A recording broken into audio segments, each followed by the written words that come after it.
Our next speaker is Rob Morrison. Now, I'm not going to read out his massive CV here because it's in the program and you can read it for yourself. There are two things, though, that did catch my eye. One, he's a previous winner of the Skeptics Eureka Award, which we no longer give, but tonight we're announcing our new award. The other thing that worried me a bit, it says he currently produces the environmental segment on Nexus. And I thought, surely not the magazine. But it turns out it's not Nexus magazine, it's a television program. So we actually allowed him to come in here. Ladies and gentlemen, Rob Morrison. One other thing, could you please hold questions and interjections till the end? Thanks. Thank you, Peter. Yes, it's a program not seen in Australia. It goes to the Asia-Pacific network, which is wonderful because you can recycle all your old stuff. Having a few problems with the thing freezing. We'll see if we can get through it. I spent 10 years in a newsroom, a television newsroom, and so what I'm going to take as an example here of media is based upon television, but in fact it has pretty similar principles through radio and press. But I know Lee Dayton is in the press area, so I didn't want to get into her field too much. But I think when we're looking at the problem of skepticism about the media and science in the media, which is what I'm doing, it pays to just look at how the media works a little bit, because without that we can't see some of the things that are making it go wrong. If you were to look at a television report, and I encourage you to do this tonight or any other night you're looking at television, most people don't sort of parse and analyse it, but you can break down a typical television segment into these things. There'll be a peg or a hook. The story's hung on it. If you go along to a reporter and say, hey, I've got a good story for you, you'll often notice the sort of weary shutters come down over the eyes. It might be because you're a crackpot, and I've had a few of those who want me to run a new theory of the speed of light. But often it's a kind of filter which says, yeah, good story, but why would I run it now? Often you need a peg to hang a story on, and the peg or the hook is really quite an important part of it. Then there'll be an establisher. You get a sense immediately of what the story's going to be about. Sometimes that's helped by a studio introduction. There'll be the frame or the angle. The journalist will decide how they're going to approach the story. The grab is where the expert speaks, and the expert speaks looking at the journalist. The stand-up is where the journalist speaks, and the journalist speaks talking to the camera. Whoever talks to the camera controls the segment. Also, if you get your experts to try and deliver to the camera, they freeze and don't talk very well. So you get them to talk to a person and you snip a bit out that you want. There'll be inserts, there'll be point of view shots, sound on tape, effects, etc., because it's a visual medium and you need those things. And again, a lot of people go to television and say, boy, have I got a story for you. And you think about it in science and it's blokes in white coats standing by a computer. And it's got nothing for television, however brilliant it is. You need the image, the vision there. And I suppose in press you need often photographs or good pictures. It'll have file vision. If you haven't got any sort of appropriate stuff you can shoot on the day, you can go to the vast sort of backlog of stories and get your file vision out. When I was in Adelaide 10 newsroom, I was doing news stories on the university, and I'd go along and they only had little sort of old 1950s shots, grainy film of a bloke in a velvet bonnet in our wonderful ceremonial hall, sort of doffing it and presenting a parchment to somebody. Not a really good look when you're trying to do a story on biotechnology. So when I was with the university, I commissioned them to go off and shoot a lot more film, and that's in all the newsrooms there. So whatever story breaks on a news basis in the university, we've got footage there. Then there'll be a conclusion or a sign-off. Conclusion is where you elegantly finish a story with a nice, resounding phrase. The sign-off is Fred Nurk, Channel 7, which also allows you to do a nice compile and take it on to Channel 9 when you're trying to get a job there, because it shows you're the author. It's a bit like the byline. Well, where does this apply to science?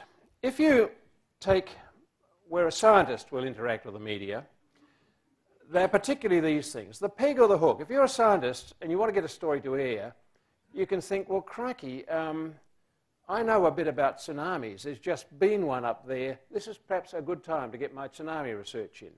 If you are working in something which is really suddenly becomes topical, or which is going to become topical, like National Science Week, that's a good peg to hang science stories on. The frame or the angle is very important, not normally determined by you as a scientist, but determined by the journalist. But you need to see them coming, because some are good or some are bad for you, and a number lend themselves to skeptical approaches. The grab is absolutely vital to get right. A lot of people interviewed in television will be asked about their work, and they'll give 5 minutes, and they can be really sparking, and it can be the most wonderfully erudite talk about their work that they have ever given. And they give 5 minutes of brilliant stuff. They come away thinking, oh, wow, I can't wait to see this. And when they're up there, it's probably the least important thing they have said, and it's just because they breathed well. You know, a little bit you could snip out, 9 seconds in between there. And they're poor. They've given all this wonderful stuff, and the journalist hasn't used it. Why? Because you're not actually there to tell the story. You are there to verify the story, and it doesn't much matter what you say. For the journalist, they'll write around it. They'll get the story out. You're just there to be in it. So it's effectively, subliminally saying, I didn't make this up, you know. And that's the purpose of the grab. But you can do a lot better if you go in there with a grab that you want to have on. And for all of those of you who are likely to be interviewed in television news, here's the perfect grab. Ba-doodly doodly doodly do, ba-doodly doodly do, and doot doot doot doot doot.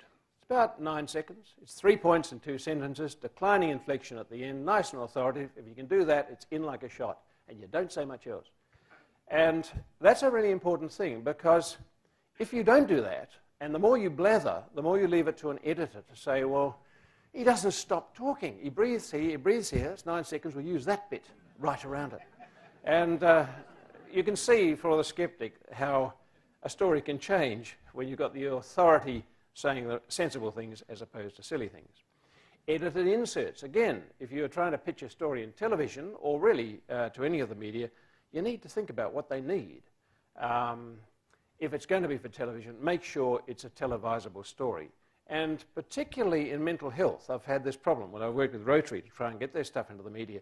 It's a very challenging area. If you've got a breaking story in mental health, you can't just rush around sort of crashing into a counselling session and filming people saying, can I get pictures from my... You can't do it. But you can set up background vision and have vision around which will support a story and allow it to get to television. So your file vision is useful there as well. Well, the frame is a really important part of a story, and it lends itself to more or less skepticism depending on how it's done. These are, for science, many of the frames that are used, and you'll recognise them. Right. Okay, a grab. I suspect it will not be limited to 9 seconds. A news event is made out of a study's release. Well, we've all seen that in science. No surprises there. Scientists revealed today that so-and-so. A hard news peg. As I said, the tsunami. I had a friend who's a geologist who said no journalist had been near him for 30 years. The tsunami broke. He couldn't get him off the phone. Hard news conjures up, what are we going to do next for this story, and how can we hang it on the hard news of the day? If you think about the hard news of today, what is it? What's running in the paper today? Okay, so there'll be stories hanging off that one. Cyclical events. I used to, in Adelaide, we created the Easter Bilby. It was part of the Anti-Rabbit Research Foundation. I was the chairman. And I could always get a story to air at Easter time, but I wouldn't have wanted to try at Christmas. National Mental Health Week, National Alzheimer's Week, Science Week. All of these offer cyclical events. In fact, many of them are constructed to allow media to cover them, sometimes to a tiresome degree, but it's a chance to get your story in there. Human interest, I think that's pretty self-explanatory. Does it highlight the biggest, the most expensive, the first?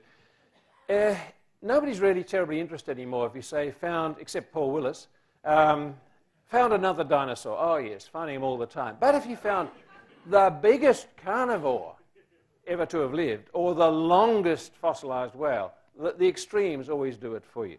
So things tend to get pushed into the biggest, most expensive. When I was an academic at Flinders University, the luckless PR bloke there had the task of publicising their new engineering building, which looked like something designed by the Russians. And it was just a grey block, a most unprepossessing building, opened by an even less prepossessing politician from Canberra. But he got this thing into the paper by finding it had the greatest mileage of copper wire of any building in the Southern Hemisphere. I thought that was good. Does it emphasize the paradoxical, the ironic, the quirky? We know those stories too. They often appear late in the news, even after the weather, and the presenters sit there with a wry smile saying, we bring you scenes up. Does it highlight differences and controversy? Again, we know those stories. They always work in the media. Controversy, difference is always good for media. Does it revolve around well-known personalities? We see those too. Suzuki's in town, you'll find them on the media. Now, for the scientist, of course, we have now, as we're moving to funding, which has to be acquired outside government sources, we're finding increasingly in scientific institutions the PR machine coming in. It's not always cynical. I worked for one for 2 years. It was a very good one. But the drive is on to get your science into the media. It's sort of deemed by vice-chancellors to be a good thing, and it probably is. But I'd love to see somebody analyse this because, you know, why is it a good thing? Are people going to say, oh, wow, that's a really good university and give you more money for research, or are you just going to attract more students? No one really tested why it's a good thing, but they all have their PR people. Now, when you're constructing the news around your scientists, these are the angles you really try and push. The studies release. It's a brilliant one. I mean, it's all news, because everything new in science is news. A hard news peg. Well, yes, we've got a scientist who can report on that, so go and talk to Dr. So-and-so about tsunamis. Cyclical events, you can plan for them. The green ones are the ones with the double-edged swords. Human interest is great if you've developed a vaccine, like Professor Frazier, which might be really of benefit to women in preventing cancer. It's not so good if you've invented a medicine and 5 years down the track it goes horribly wrong and people are dying and the media come looking for you, because the human interest story might be the little kid who's suffering. So that can work both ways. The biggest, the most expensive, again, a good one for science. It often deals in that kind of extreme area. Well-known personalities, great if they're on your side. If they suddenly get the ego bit between their teeth and race off saying all sorts of things that aren't helpful to your cause, that can go against you. And again, the current media agenda of important issues allows you to get in on, gee, this is running, it wasn't running a week ago, we've got something to say on that because we're working in that area. So those are the good ones. The ones that are not so good are where the journalists come looking for you. And human interest I've talked about, but they can come to you and ask about your interesting work in freshwater ecology, and you think, wow, this is going to be a really useful contribution to the water debate in Australia. And you talk about your little macroinvertebrates you're finding in the wetlands of the Murray, and you emerge as a sort of wild-haired nerd who spends his leisure time slopping around in mud looking for unspeakable creatures that everyone else would step on. So you can get caught. The angle that you think you're doing, the frame that you think you're being interviewed in, may not be the one that the journalist has in mind, and it's something you need to be aware of. Differences and controversy. You can be interviewed on your speciality, and you'll be positioned to talk across the camera that way, and you'll say sensible things, be asked questions, you'll give sensible answers. Not knowing that 2 days later they'll be in another foreign city or capital city, and they'll interview your critic or skeptic from this way, ask them the same questions, put to them the things you've said, and they'll be like this, and they'll cut the two together. And suddenly, there you are, having done a nice interview about your work, you're having a ding-dong argument with a critic you didn't know existed and you've never met. And that's quite legitimate. It's quite legitimate to cut people in. But if you don't see that frame coming, you can be caught out by it and wish you had been a bit more guarded. Some people love it. They're less guarded when the camera is on because they like the rough and tumble. But it's a thing to be aware of. All of that will boil down then to something like a media release. In fact, I do a fair bit of media training, a lot of us do, and a lot of scientists are getting media training, and some of it I think is greatly overcharged and far too elaborate. But really, I think if a scientist can understand the construction of a media release and why it's constructed as it is, they've got the basics of how the communication needs to exist between science and the media. First thing you notice about a media release, particularly if you're a good writer, is that it looks absolutely appalling. If you're a good writer, and a lot of people have done this, they've said, look, I'm going to do a media release on where I work, and they write erudite passages, and one paragraph leads into the one after it. Beautiful bit of writing. Off it goes to the journalist, who is tearing their hair with this thing, because they have to deconstruct it to make it shorter or different. And the more you have to deconstruct it, the more chance there is for error, the less chance you have of understanding what you're finally saying. There's no chance to get back to the scientist involved. There's not a news broadcast that doesn't start while they're still doing the stories for the end of it. My worst one was the release of Bilby's on Thistle Island. I was still in the plane and the news had started. We had to get this thing down and run into North Adelaide and throw the film into the editor, and we finally made the end of the news. And we didn't get a speeding ticket, I'm amazed to say. But it's a horrendous deadline.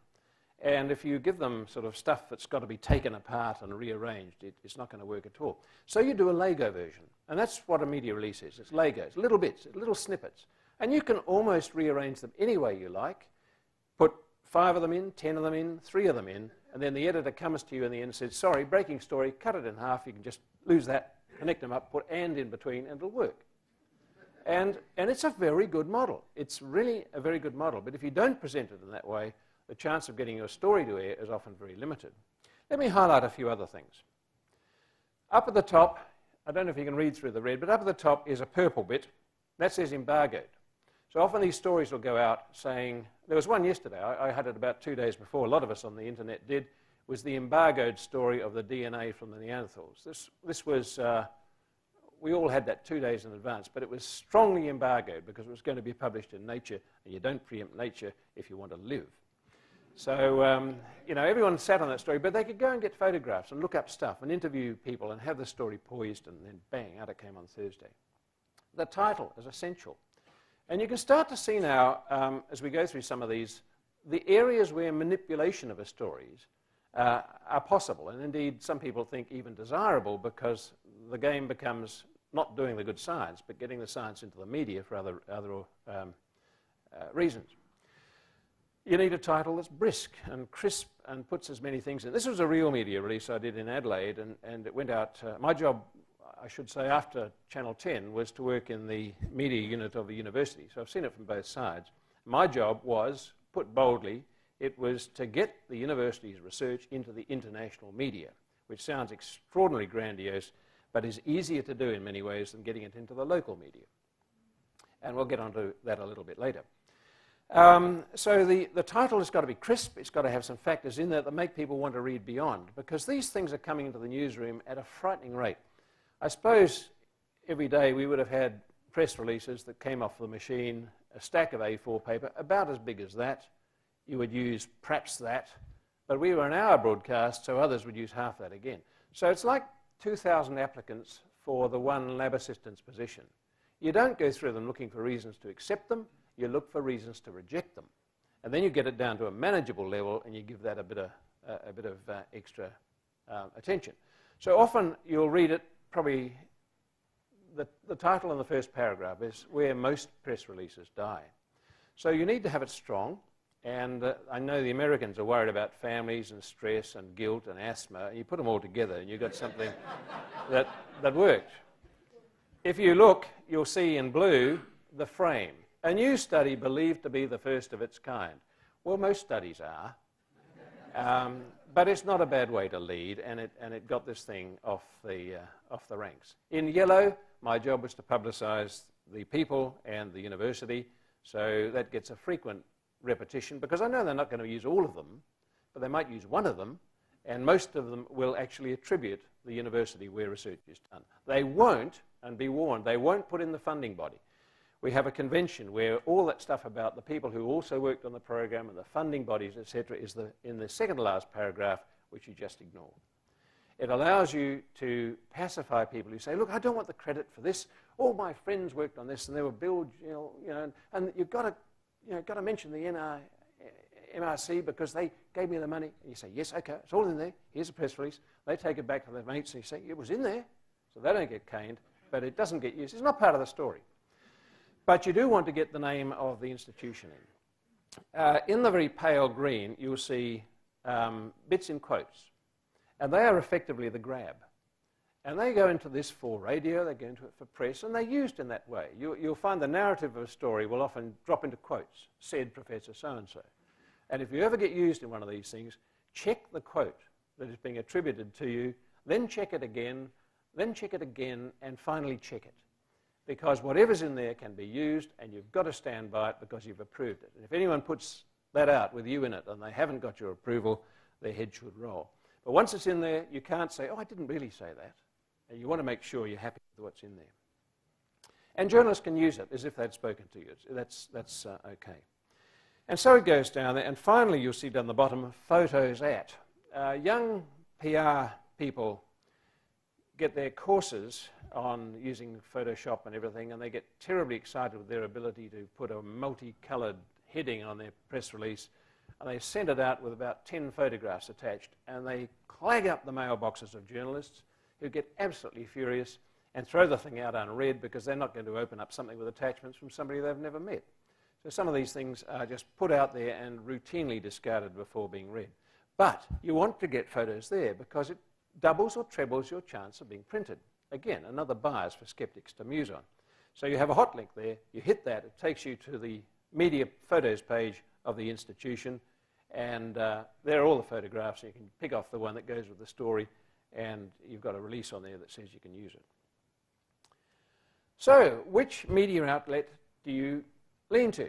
And again, we talk about the media as if it's one thing, and it's a very misleading term. It's not. It's a convenient term, and there are some things common to all of it, but television is not radio, radio is not press, press is not television. There are good, bad, and indifferent, ethical and unethical, and so this kind of catch-all leads to these utterances like, oh, the media only like bad stories. Well, it's absolute bull. If you open up a lot of papers, I looked at ours today, I suppose about half the stories are good news stories. They're kids doing things in schools, and so-and-so's won a prize, most of which will not be read because it's not terribly interesting unless you're the kid or the prize winner. So they are there, but there are, as we've seen, there are angles and frames which work very well, and controversy, difference, negativity are always at work. So there will be an inherent bias to that, as there are biases to the particular kind of medium you're on. Well, television has to have vision. Don't go to television if you haven't got vision, because it may be a wonderful story, but it's not the right spot for it. It needs advanced knowledge for filming. No point going to somebody halfway through the afternoon saying, hey, here's a really good story we're putting out for tonight's news, because there's no time to film it and edit it and get it to air. That's why a lot of media events for television are 10 o'clock in the morning. It's highly competitive, especially for half-hour bulletins, which are, most of them are, or a third of them can be sport, a heck of a lot of them are advertisements. You've got to put in the international and your national news. What's left for you? Very little. And yet people tend to go like a bullet for television, saying, oh, they didn't want to use my story. That's typical of the media. But they probably would use it on radio. Doesn't need vision, does need an articulate speaker. It's immediate, and it often follows the issues of the news. So on radio every morning, you'll find hours where they've got the paper, they've listened to the news last night, and they're following up on stories. It's got a lot more time to fill, so it will give you longer segments, and by and large, you go direct to air, so you don't get edited. And finally, there's press, which is the only one taken in the viewer's time and not the presenter's, and it's the only one, therefore, in which graphs, tables, and diagrams can work. One possible exception would be, I think, a brilliant presenter on television. That's Alan Kohler with his financial stuff. I've never seen a bloke who can take the most obscure financial material and make it riveting. But he only gets 2 minutes, and even there, the graphs are not up for very long. They're beautifully used, but you want time to look at a graph and table, and so you go to press for that. And if it's a report that needs that, and it's not on the press, you could probably suspect that you haven't got the information you need. Good photographs can greatly improve chances, but by the same token, if you haven't got a good photograph, you may not get used, an inherent bias to what's going to be presented in the media. And feature writers can work well ahead of time, so that's often a good way of getting a story in if it's not actually time dependent. Well, we're seeing a lot of changes in the media. Papers are not selling as well. There's a declining circulation, and I'm intrigued to look at what the papers are doing about it. I don't know what your paper does wherever you come from in Australia, but I've noticed the Australian and the Advertiser, both of which are Murdoch papers, have dispensed with the old notion of letters to the editor, where anybody could just write in and rave about whatever they liked, which was always very interesting. Now, they've got a few of those, but mostly they'll set up a particular question, and then you get a whole block of letters on, you know, should we bring back capital punishment or something like that. I reckon that's a direct pinch of the tactics of the shock jocks. It used to be that the opinion setter was the ABC. It's no longer the case. The opinion setters now, and it's an appalling thought, particularly if you are a skeptic, is the opinion setters are now the shock jocks. If the Prime Minister wants to get on air, he goes to, I won't mention them, but they're sort of unmentionable shock jocks. And that's the kind of opinion setter. And I think the papers are actually copying that technique to try and move themselves into that new way of doing things. Well, what is replacing the paper?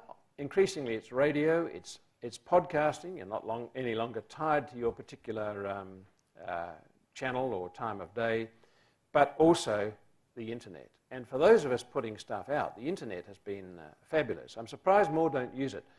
Our university, I subscribed us to about 2 or 3 of these internet release sites, and it was expensive. It cost, I think, $2,000 US to subscribe to Eureka Alert, but you could post as many releases as you wanted to. The other one I, in some ways, favour is Newswise. I put them up in a tick, where you paid a certain amount to subscribe, but then you paid for each media release. Now, I ask you, which one is going to get the better quality releases? It's going to be the second. Once you've paid $2,000, you flood it with all this dross, and people do. If you pay for everything you've got to put on there, you think, is it going to get a run? Nah, not worth it, won't pay for that one. But although you have to subscribe to put things onto these release sites, you don't have to subscribe to read what goes up, and it's very informative if you do. The two I would recommend having a look at, there's several. There's also one in Australia, and to my discredit, I haven't got its address here, but you don't have to write these down. If you type in either Eureka Alert or Newswise to Google, they'll come up, and you'll get the front page, and you can go to whatever section you like.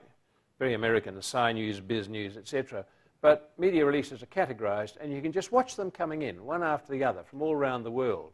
I would never advocate this to students as an alternative for solid journals, but it does give you a very good sense of what people are working on and who's working on it, as this stuff just pings in. But there are traps in this too, particularly if you take a sceptical attitude to the media. The advantages of the internet, and we're seeing this increasingly, is it gives you worldwide exposure. If I was reliant in Adelaide on perhaps 6 chiefs of staff and they weren't interested in science, my chance of getting stuff to the media was pretty low. But you can bang it on there, and somebody will pick it up in Japan, and somebody in Scandinavia will say, oh, we're interested in this, tell us more. It's a non-parochial audience, and it doesn't have parochial news preoccupations. It's fabulous for freelancers. I've worked as a freelancer for many years, and I don't want to get, I don't want to put the stuff out or get the stuff that everybody else has, because I go to air on Friday, and if it comes out on Wednesday, everybody's had it. It's old news. I want the story nobody else has. So I go to Eureka Alert or somewhere, and I go and say, that's an interesting story, and I've just got it to myself. So as a freelancer, I can come in with something that's peculiar to me and no one else's. The release is archived for searchers. We've got some very important work going on in Adelaide in the Queen Elizabeth Hospital with a treatment of cancer in the liver. It's not a good one to have, and it's work with electrodes where they can't excise these things, but they can put electrodes in and use electrolysis to zap them. They've had people surviving very long times.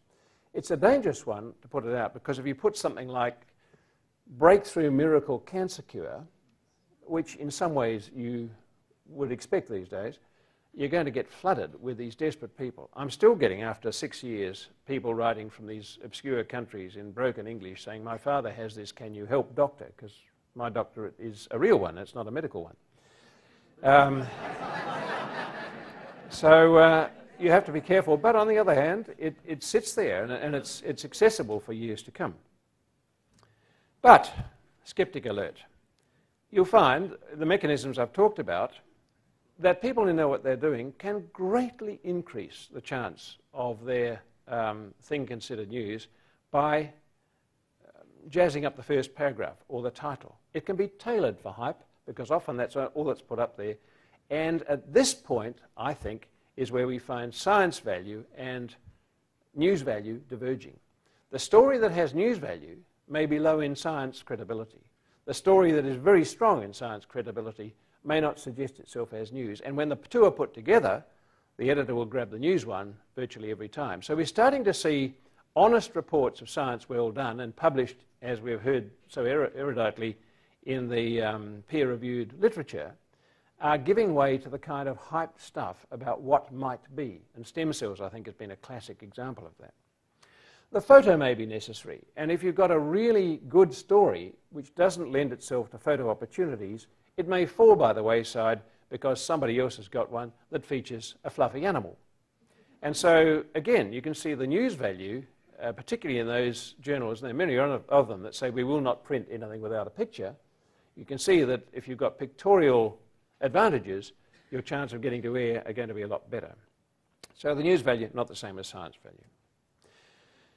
Now, that means that we're starting to see CRCs and universities and research institutes starting to say, well, gee, we've got to groom our scientists so that they know how to handle themselves on television or deal with the radio or field nasty questions or present the institute in a good light. And I think we are starting to be in some danger of finding that the tail is chasing the dog. The scientists learn to talk the media language. The media people get a bit, they always fume when scientists can't be articulate, but when they've actually had to mine a story and put it together from this inarticulate nerd, they know they've got a story. Whereas the nerd suddenly becomes articulate and presents them with a wonderful professional media release, and they think, hang on, this bloke's playing tricks with us, with our own business. So I think there are sometimes suspicions that are raised in doing that. But I think it is time to pause and see what we're doing in science communication and the media, because we're starting to get stories that aren't stories. And you see them every day. How many new diets have you read about? How many cancer cures have you read about? How many miracle breakthrough stories do you see every day? I absolutely loathe the word breakthrough in science reports. It's a pet hate because it is so overused. And then when you get one that is, like Fraser's work, and you call that a breakthrough, it simply takes its line up with every other bit of work that the university has pumped out that its honours students are doing, another breakthrough. So we're getting stories that aren't stories being run because they've got news value. It would be a good story if it were true, so let's run it. And the real stories are dropping out. The PR machine must be oiled. If you've got a media unit and you've got PR people in it, they may be the very best science communicators, and I know a lot of them, and they are, but they fall under a middle manager who has absolutely no interest at all in science communication, but their job depends on getting lots of media coverage for the institution, and they say, you've got to get something in every week. And so suddenly you're putting out dross because your job depends on it. Institutional demand can lead to that. We've got to get more coverage, they say, and they put a big budget in for public relations, and suddenly it becomes the dominating factor in many cases that makes it hard for the scientists to continue with what they're doing. They've got to do stuff which is media friendly. Hyperbole, breakthrough, and other swear words. I'll get to that a little bit later. Everything's a breakthrough. What's the story? And it's a very lazy way of trying to get your stuff to air. I think a good journalist can find the good story and write it up, and people say, well, gee, that's interesting. It should sell itself on interest, not on this tired old headline.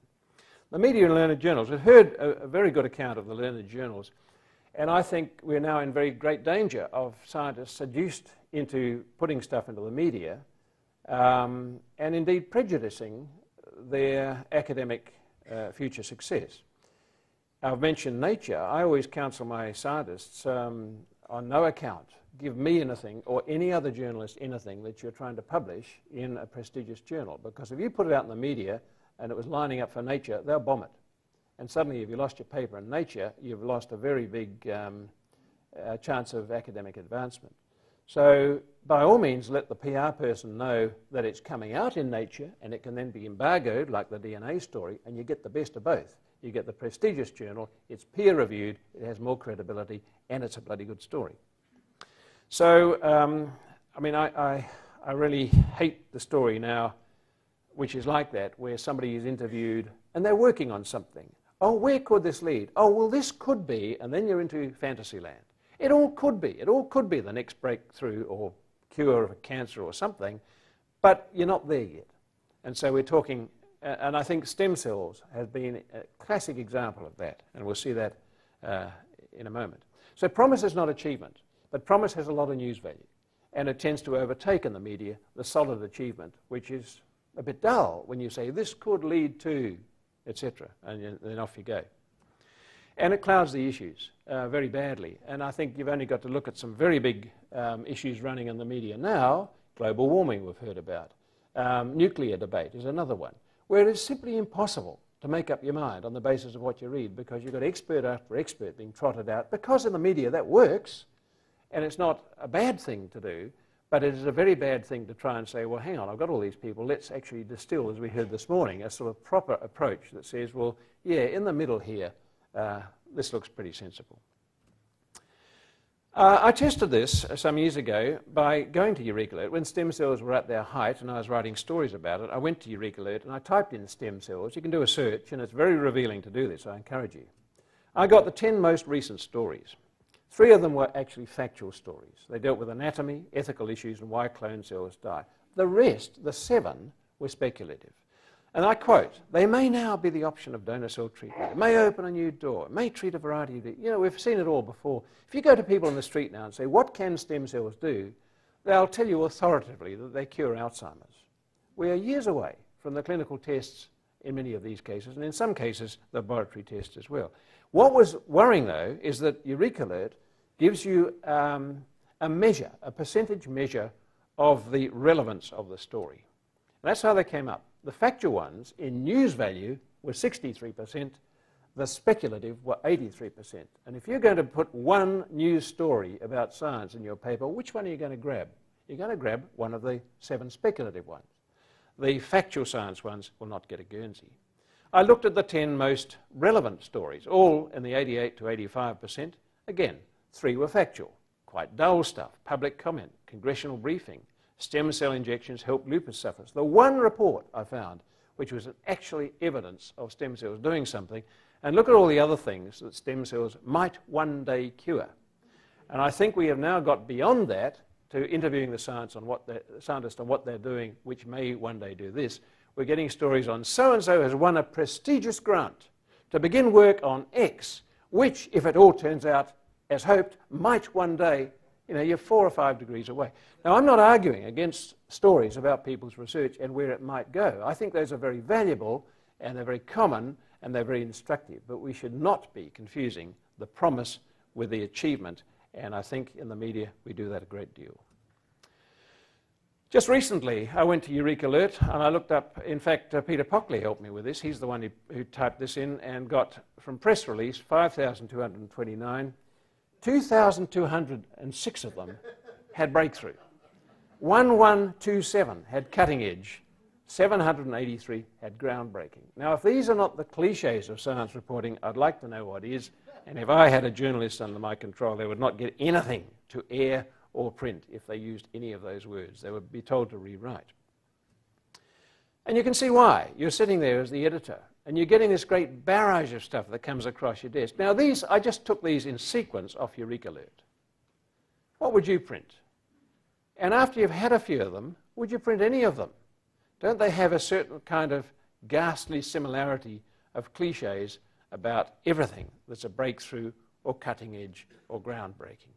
And indeed, Gary Linnell, who is a member of the board of the Science Media Centre, it's interesting, 2 meetings ago, we sat around there and debated some of these things. Before we had the next meeting, one of our board members had gone to head up 9 and the other had gone to head up the ABC. I'm waiting for my invitation to 7, but it hasn't come yet. But Gary Linnell was sitting there. He was then the editor of the Bulletin, and really, really strong on all this rubbish that comes across his desk. And as an editor, he won't use any of it. He says somebody should tell them not to do it. But who is there to tell them? Because we've got the PR machine saying, go away and do it, write breakthroughs into everything. So how might we do it better? I think 3 ways. Media training. I'm a great believer in it, as I say, but not in order to do the sort of tricks of the trade. This is how you get round them and force the thing in there. I think we need honest training, and we need a much better dialogue between scientists and journalists to make sure that they are working not to outwit each other, but to deal constructively with each other. It's interesting, a lot of scientists complain to me about having a story and they can't get it in and no one notices how good their work is. And you can say it to a room like this, and I wouldn't hear because you're not scientists complaining that you're not getting in the media, but you say to people, can you name the science, environment, medical or health reporter in any of your capital city outlets, and virtually none of them can. It's a kind of one-way street. They want to get noticed, they want to get the thing to air when they say it's right, but they don't encourage the dialogue that leads, in fact, to very much better communication. It's one of the reasons I think we need to encourage our media outlets to have science specialists, because then we're going to get some dialogue going. Codes of conduct. We've talked about that in the Australian Science Communicators, and I was asked to be a vice president of that to work up some codes of conduct, and indeed Lee Dayton, who I think is speaking next, is the other vice president. So we're both very interested in this. And we have actually done it and produced some guidelines. If you go to the Science Communicators site, you don't need to remember that, but you can put in Australian Science Communicators and just go for Australian. I wouldn't expect you to read them all, but those are 16 points now up on our website, which are guidelines for science and scientists and science journalists dealing with the media. And some of the things I've talked about here are in them. It's been run around the Science Communicators. They've added a few, and I'm pleased to see it there, because you can't be enforced, but you can establish some, I think, ethical code of conduct and try and encourage people to use it. And also give those PR people in the media units some kind of defense. When the middle manager comes and says, say this, do this, put breakthrough in, they can say, no, hang on, the professional body says we shouldn't do that. Without something like this, they really don't have a leg to stand on. There is also it's under resources on this website, is a little thing which actually provides some guidelines as to how you should put press releases out electronically. You don't put attachments to it. You don't show your entire list of recipients, because some of them will hate you, because everyone copies that and then starts to bombard them with stuff of their own. So they're sensible ways you can actually improve the dialogue. Which really gets to the point of bias, and this worries me. It worries a lot of people. We've suddenly found a big political thrust against the ABC, saying, oh, it's biased. It intrigues me. One of the charges is that they were pinging a well-known shock jock. And it was admitted by the people pinging the ABC that the shock jock was being pinged because he was a right-wing media person. And I can't get the logic, if you are having a go at an avowedly right-wing commentator, why that should make you suspiciously left-wing. It would seem to me it's all right to be a right-wing one, but as soon as you attack them, you're left-wing, and that can't be allowed. A good case for the skeptics to take up, I think. But the bias can go much more than politically, and both Robin Williams and Norman Swan have both talked about this. I mean, Robin says, does that mean in the science show, when he's got Darwinian evolution, he's got to put on an intelligent designer? Norman Swan says, if he's dealing with immunisation, does he have to put on somebody who's a critic of it and says it's going to give you some terrible disease? It's a really serious problem. How do you get the balance in science reporting if you want to show you are even-handed? Does intelligent design equal Darwinian evolution? Do you get one of each? Or do you say, no, we'll get one intelligent designer for every 1,000 scientists? But you can't do that in a report. What is the unbiased view of global warming? We've heard some of that today. Does crystal healing get equal time with immunisation? It used to madden me. I had a radio spot in Adelaide, and the host of this, lovely woman, great friend, would interview me, and I'd talk about something I thought was interesting in science, and people would ring up, and it was great. And the next person on would be a water diviner. And I'll be talking about the Murray and its problems. The water diviner would be talking about it, and people would listen to the one, and they're presented as if they're equal, and people would often merge them. They come up to me and talk about my wetland study and whether the water divining was helping. So in the public mind, although you're saying this is science and this is something else, the public mind is just this stream of stuff. Growth and sustainability. How do we deal with this terrible conflict we have in society where the economist can just see endless growth? All economy has got to work on endless growth. Whereas the ecologists know that you cannot have, and little children know, you cannot have infinite growth on a finite planet, and they work on the cyclical model. We have got to get those two together. But the media are driven very much by, it's the economy stupid. So it was fascinating to me, having spent 30 years lecturing in university on ecology, to find one economist comes out and says, oh, we've got to take some notice of this, and the world jumps, and all the media jump too. One economist says, global warming's here, folks, and they give it more than they gave 30 years of the scientists. So on, faith healers and Nobel laureates. Who do we accept as experts? Should we give experts more time than their skeptics? And indeed, if I'm an intelligent designer, I'd say, well, I'm a skeptic of this orthodox science. I shouldn't be shouted down. Well, fortunately, there is something. I talked about the Australian Science Media Centre. It's only been going, it seems incredible, it's only been going less than a year, but it started at the start of this year. That's its front page on the website. And that was set up, it's a national body, but it was set up as the result of Baroness Susan Greenfield's visit to Adelaide as a thinker in residence. And she has the Science Media Centre, which she was responsible for in UK. And I won't go through all of it, but really what it's doing is to try, and it's doing it, it's getting scientists and the media together in a much more productive way. It finds experts. So if there's something which is a breaking story, like the Neanderthal DNA, as soon as that breaks, you've got 7 experts, and you can quote from them all. And so journalists can get right into that and say, oh, here's an expert, interview him, here's a quote, use that. So suddenly we've got access to people who are expert in their field, articulate, interested in communicating science to the media and doing it professionally. So that's the front page.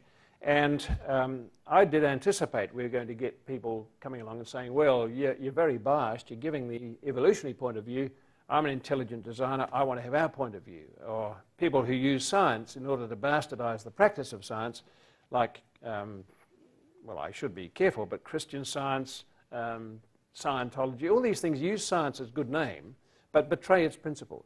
And they then say that they deserve equal time in a science centre. So if you look down, I can't really show you, I think, but it's on there. And in fact, there's a kind of manifesto that we have about what is science, and it'll take you through what is science, what isn't science, what is technology. A much more interesting philosophical debate, I think, than just the notion that we've got to make things with cogs to flog to the Japanese to redress the balance of payments. There's a sort of interesting link between there that no one ever explores. So that's a kind of manifesto, and it really says we are about evidence-based science. We are about stuff which is reputable according to those principles of peer review that we've heard about. And we're trying, I think, by that to make sure that the product that comes from what we catalyse in the centre is going to be good. So finally, scientists need to accept a short time frame for comment. They need to recognise there will always be a bias towards conflict and controversy. They need to understand there will be a concentration on negative bad news. And there will always be a penchant for the lone voice speaking out against authority in the mainstream, the so-called sort of person who's got the right idea but everyone's trying to shut him up. They need to understand there's a need for sound bites, grabs. They're brisk. They have to be. You can't spin a life story and say you may not edit any of this, which some people actually do. The need for yes or no answers, and the lack of specialist knowledge on the part of the journalist. The little asterisk there is that all of these things are tempered to some extent if you're dealing with a specialist journalist. And again, there'll always be pressure to address the wider political and social consequences of the science in question. How will this help? Will this cure so-and-so? Is this going to be a new diet? But again, a skeptic alert would be those in yellow. You can see that each of those in yellow has got great scope for being pushed into areas that skeptics could question. Conflict and controversy can be drummed up because it's a good media story, but it may not be true to the factual basis of what the story's built on. Concentration on negative bad news needs questioning. You know, yeah, this is the doomsday thing, but what is the other side? The lone voice speaking out against authority will always get a hearing. Is it really somebody like the recent Nobel Prize winners who had it right when everyone else didn't, or is it just another crackpot whose ego says, I want the stage? Yes, no answers. Simplify things, oversimplify things, question it.